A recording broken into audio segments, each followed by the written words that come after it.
What's up, key holders? I hope everyone had a killer holiday break. I took a little trip down to Albuquerque, New Mexico, and I couldn't leave without visiting a local legend, Surreal Comics. Shout out to Glenn for helping me out, picking out these awesome issues, and for the great conversation over a Sunday afternoon. They have a bunch of CGC graded and very high-end back keys if you're back issues if you're looking for some key comic books that are in really good condition. They may be a little pricier than normal, but you will find the issues that you are looking for, much like you are seeing here with the Batman 93 issue 489.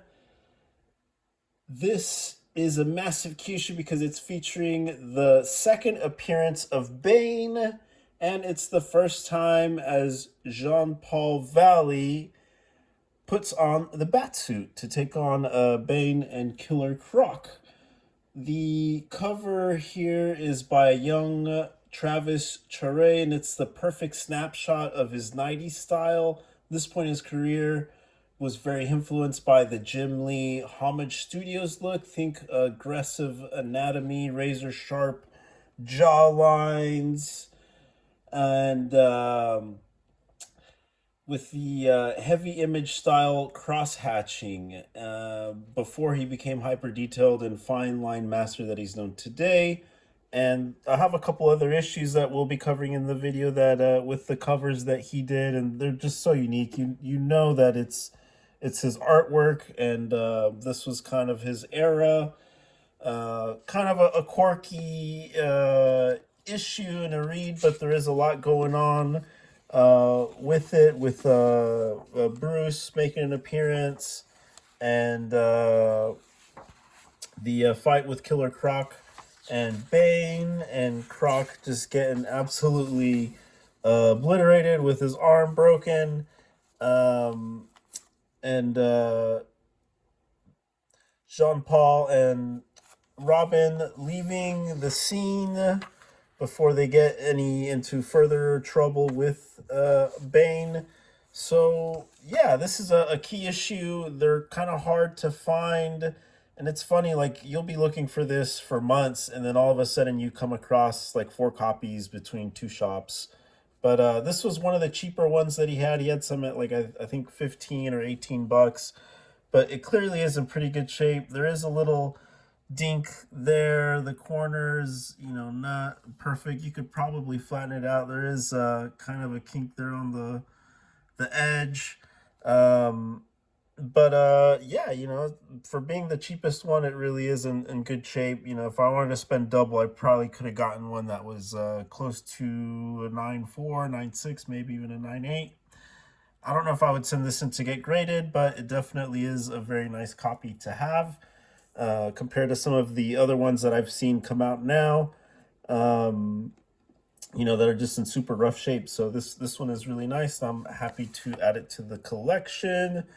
Moving on to Batman 512 from 1994. This kicks off the Prodigal storyline after the chaos of Night's End. Bruce realizes he isn't ready to return, so he finally gives the mantle to the person who deserves it all along, Dick Grayson.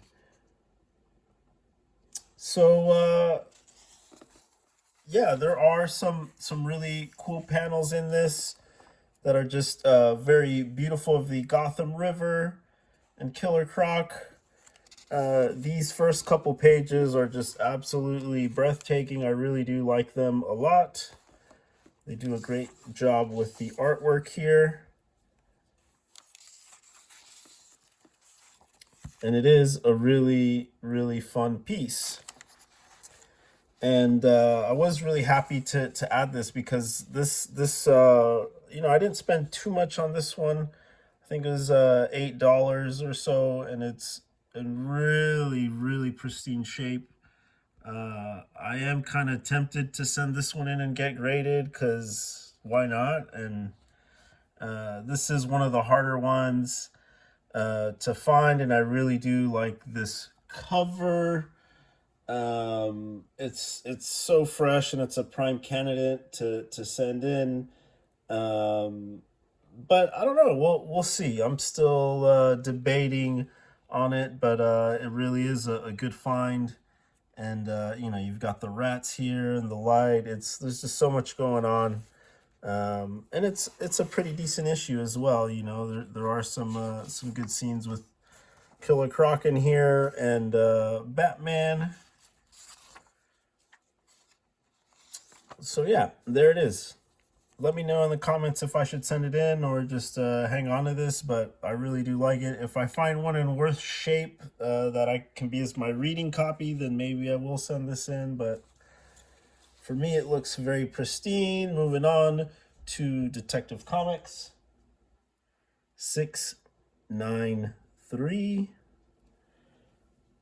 This is from 1996, The Systemic Shock, featuring Poison Ivy. As you see here, this is from the Chuck Dixon era.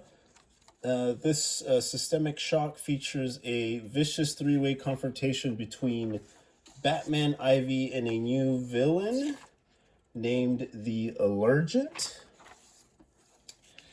And the cover art is by Brian Apthorpe and P. Craig Russell. It's very nice. It's a powerful cover. There is another one, I think 694. That's also Poison Ivy cover as well. And with the black, it's kind of harder to find these. You can, but they will be in pretty rough shape. But this one seems pretty flawless to me, and was happy to add this because I am a big Poison Ivy fan, and this is kind of a funky, quirky story, and we're adding it to the collection. And following up with our final massive non-bat key is the Marvel Comics Presents issue number 77 with the legendary Logan. This is a key issue, the origin of Wolverine. And what's unfortunate about these Marvel Comics Presents is that they jam pack a bunch of other stories into them.